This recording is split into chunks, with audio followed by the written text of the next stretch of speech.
السلام عليكم ورحمة الله وبركاته، ازيكم أصحاب كوكي كومي عاملين ايه؟ رجعت لكم النهاردة فيديو جديد. فيديو النهاردة هنتعلم فيه ازاي مع بعض نعمل الشكل النصف بيضاوي. تعالوا بقى نبدأ كده مع بعض. دلوقتي احنا معانا الخيط اهو، اي خيط تحبوه اللي انتوا هتشتغلوا بيه. تعالوا نبتدي بقى كده مع بعض. عملنا عقدة البداية وهنعمل عدد سلاسل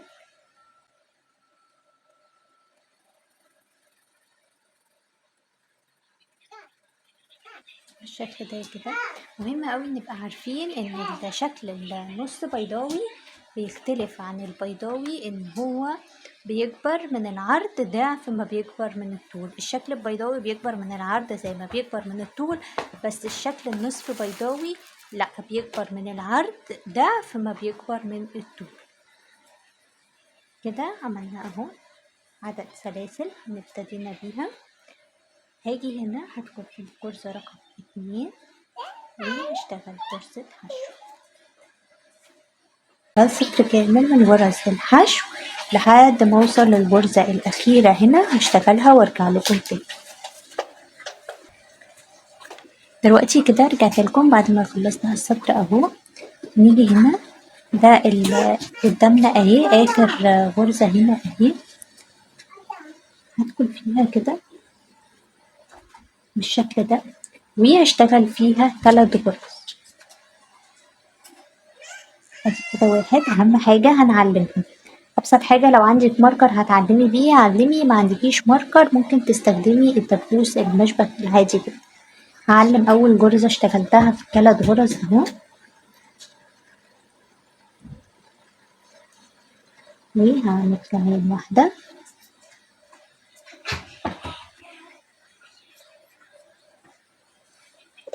اتنين، وادي كده رقم 3 بالشكل ده كده. عملت 3 غرز.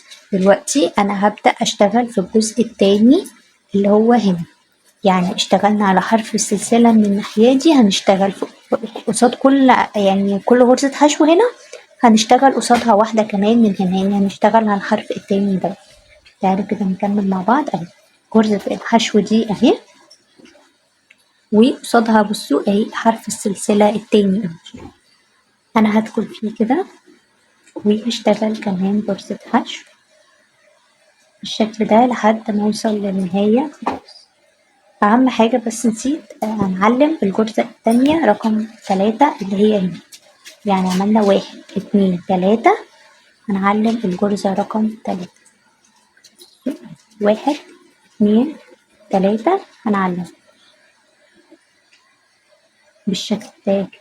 يبقى احنا علمنا هنا الغرز دي اللي هيكون فيها التزايد، علمناهم 1 2 3. هاجي كده هكمل قصاد كل غرزة حشو هشتغل قصادها 1 غرزة حشو.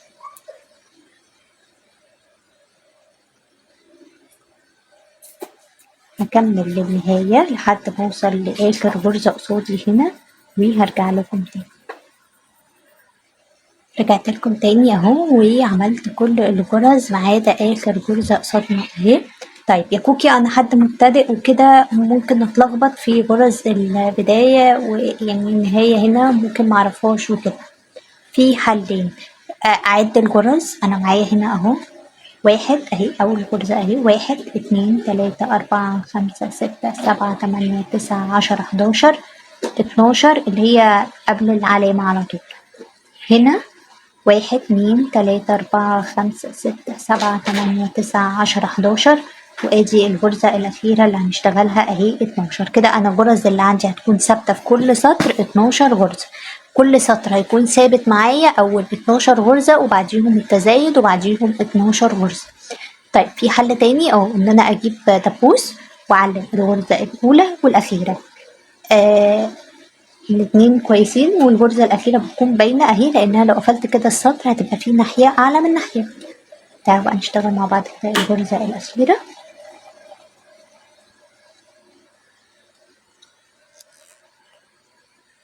كده اشتغلنا الغرزة الأخيرة مع بعض كده بقوا مساويين لبعض. هاجي هنا هرتفع 1 سلسلة بالشكل ده. وهاجي هلف بقى الشغل، يعني انا خلصت كده مش هرجع اشتغل هنا، لا انا هلف الشغل بالشكل ده بحيث ان يكون ظهره قدامي اهو، وهرجع اشتغل على الغرز كده. انا عملت 1 سلسلة، ودي انا بحسبها كأول غرزة حشو اللي هي هنا، وبخش في التانية على طول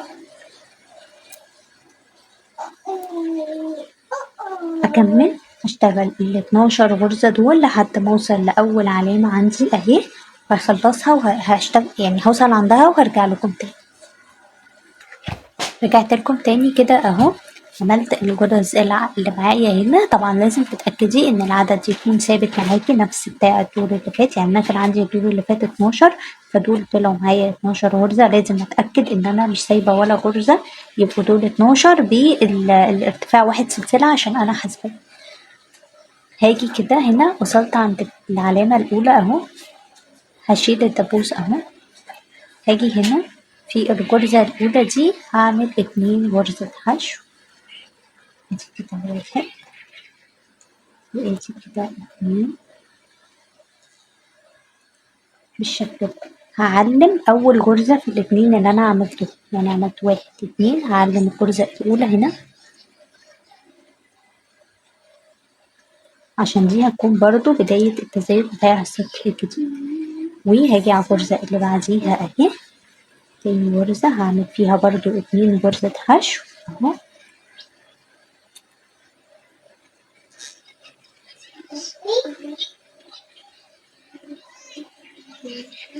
الشغل ضيق معايا عشان انا بشتغل بخيط سلسلة وبشتغل بإبرة صغيرة، عشان عايزاها تكون ايه متماسكة كده وتبقى واضحة يعني. ادي كده معايا 2 غرزة حشو، هشيل العلامة الأخيرة اهو، وبعدين هشتغل 1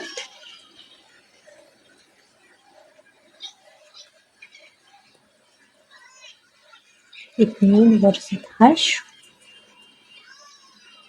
بالشكل ده كده، وهعلم آخر غرزة في التزايد معايا بالشكل ده. بعدين هرجع اشتغل عادي جدا باقي الباقي بتاع ال 12 عمود اللي عندي، ايا كان ممكن يكون عندك اكتر على حسب انت هتحتاجي القطعة تعمليها مقاسها قد ايه. زي ما قلتلك العرض بيزيد الضعف، الطول بيزيد يعني واحد بس، يعني مثلا لو هنقول ان العرض هيزيد 2 سنتي فالطول هيزيد سنتي، حسب بقى انت هتحتاجي تحسبيها ازاي. العرض بيزيد معايا ضعف الطول. هكمل كده لحد ما اوصل للنهاية هنا وهرجع لكم تاني. كده رجعت لكم تاني اهو، عملت البرز ناقص معايا غرزة واحدة هنا بس اهي، اكيد باينة. بصوا اهي مش بشتغل منها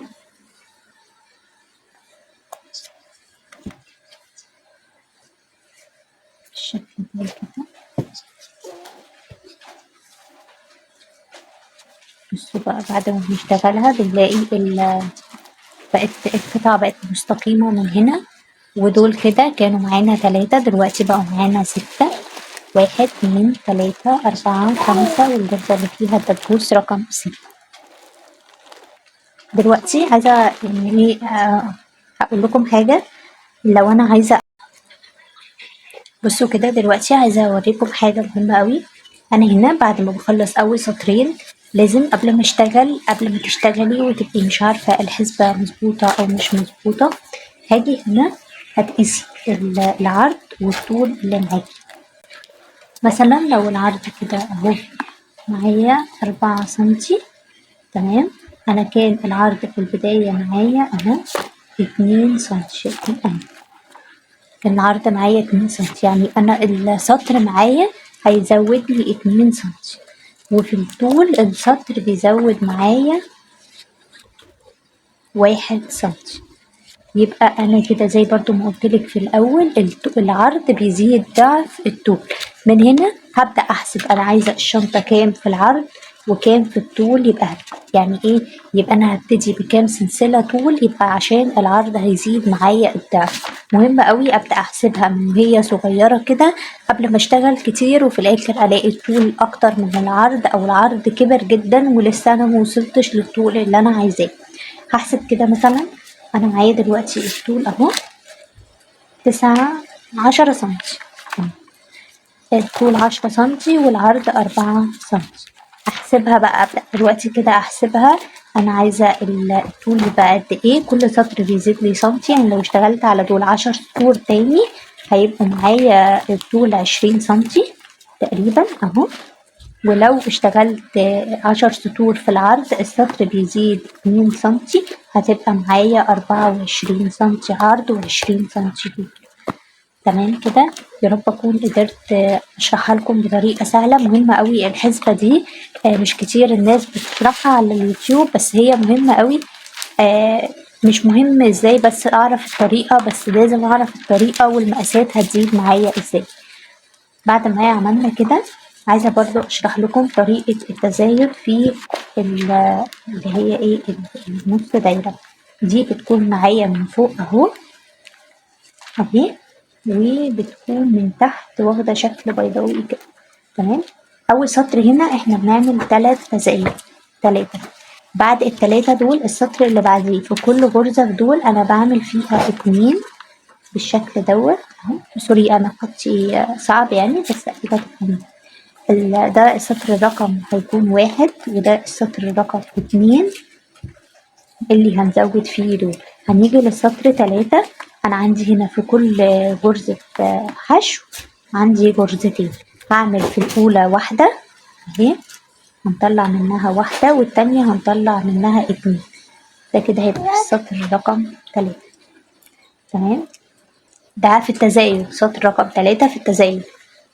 تمام. هاجي هنا بعديها هنطلع من دي واحدة ودي هيبقى فيها 2، وهنا 1 وهنا 2. يبقى احنا هنا بنتزايد ازاي، 1 2. طيب السطر اللي بعديه هنعمل هنا 1 وهنا 1 وهنا 2. يا رب يكون واضح. طبعا احنا هنكمل هنا بس انا عايزة اشرحها لكم بالطريقة دي الاول. وهنا هنبقى هنا 1 وعلى دي 1 وعلى دي 2. والجرزة رقم 3 هيبقى هنا معايا 1 وهنا معايا 1 وهنا معايا 2. بنزود في الجرزة الأخيرة دايما. طيب في السطر الأول احنا ابتدينا كان معانا 3 تزايد.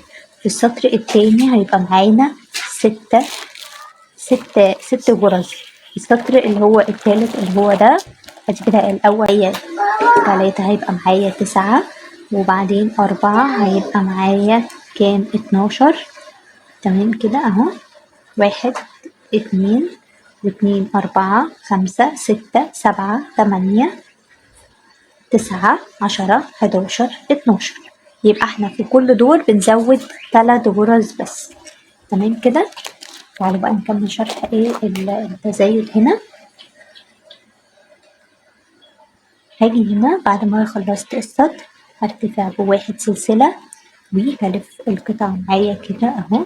هرجع اشتغل على كل الجرز دي لحد ما اوصل عند الدبوس. ادي السلسلة اللي عملتها انا بعتبرها كأول جرزة حشو، فهدخل في الجرزة رقم 2 على طول بالشكل ده كده. وهكمل كل غرزة حشو هتقابلني هشتغل عليها غرزة حشو لحد ما اوصل لهنا وهرجع لكم تاني. كده رجعت لكم تاني اهو. وصلنا عند الدبوس هشيله. هاجي هنا اشتغل غرزة واحدة بس اهي، وهعلمها على طول بالدبوس عشان منساش. وبعديها الغرزة اللي بعديها هشتغل فيها غرزتين، 1 2. تمام كده. وبعديها هنا هشتغل غرزة واحدة بس،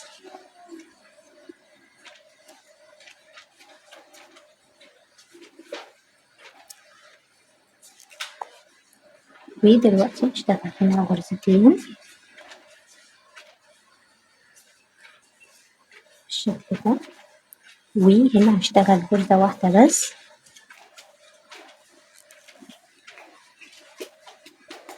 وهنا هشتغل هشيل الدبوس وهشتغل غرزتين، 1 2 وهعلم الغرزة رقم 2 هنا.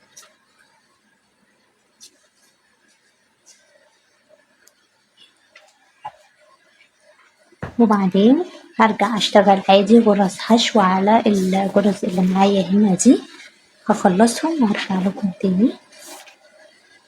رجعت لكم تاني كده، وصلنا عند التزايد. هنا معايا اهو، هنا كنا بنعمل 1 2، لا هنا هنعمل اول غرزة 1 وتاني غرزة 1 وتالت غرزة هي اللي فيها التزايد. تعالوا اوريكم كده اهي الشجرة الجميلة اللي كنا عاملينها اهي. هنا اهو ده السطر اللي فات، احنا دلوقتي في السطر ده عندنا 1 و1 وبعديه 2 اهو، 1 و1 وبعديه 2 تمام كده. طيب السطر اهو عندي كده، هشيل الدبوس وهعمل في اول غرزة 1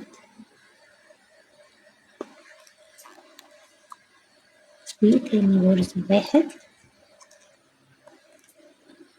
بالشكل ده، وتالت غرزة هعمل فيها 2 1 2 أنا هنا معلش نسيت أحط الدبوس. طب أنا عملت إيه؟ 2 وقبليهم 1 وقبليهم 1 أحط فيه الدبوس على طول. حاولوا متنسوش الدبوس، ولو نسيتوه أول يعني على طول تعملوا اللي أنا عملته ده، مش مينفعش نعدي السطر خالص من غير ما نحطه. بتبقى بعد كده إن أنا ألاقي أول غرزة في التزايد بعد ما بنطلع سطور كتير ما بتكونش سهلة خالص، خصوصا إن إحنا بنلف الشغل فمش بيكون باين التزايد. تمام كده اهو. هرجع كده انا خلصت اول مجموعة في التزايد، هخش على المجموعة اللي بعديها على طول، هشتغل 1 وبعديه 1 بالشكل ده كده، وبعديه هنا 2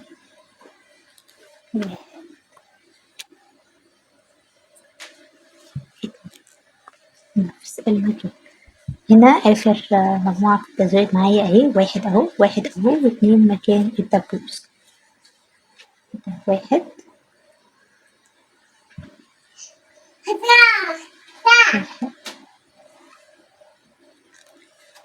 2 وهشيل الدبوس بالشكل ده، وهشتغل هنا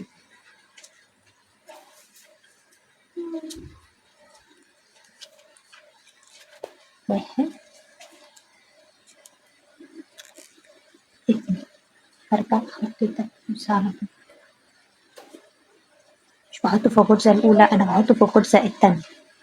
تمام كده. يا رب يكون الشرح سهل وبسيط عليكم وأكون قادرة أوريكم. بصوا هي كده بتاخد هنا نصف بيضاوي وهنا مستطيلة أو مقفولة من هنا. كده بنعمل معانا الشكل النص بيضاوي. وده التزايد معايا أهو. في أول غرزة بعمل 2 واللي بعديها بعمل 1 2 واللي بعديها بعمل 1 1 2 واللي بعديها بعمل 1 1 1 2 واللي هيكون السطر اللي بعديه هعمل 1 1 1 1 2 السطر اللي بعديه 1 1 1 1 1 2 وهكذا لحد ما اوصل للطول اللي انا عايزاه. كل ما هعمل كده كل ما الداير من تحت بيكبر معايا. هنا العدد الثابت اللي انا ابتديت بيه بيكون في الجنبين. يا رب اكون قدرت اشرحها لكم وتكون بطريقة سهلة. بصوا كده اهي ابتدت معايا الداير من تحت بيكبر والجنبين ثابتين. كده نكون وصلنا مع بعض لنهاية الفيديو، ورب أكون قدرت أشرحها لكم وتكونوا استفدتوا من الفيديو. لو عجبكم الفيديو ما تنسوش تعملوا لي لايك وشير وتشتركوا في قناتي، اشتراككم بيساعدني جدا. باي باي، اشوفكم في فيديوهات تانية كتير.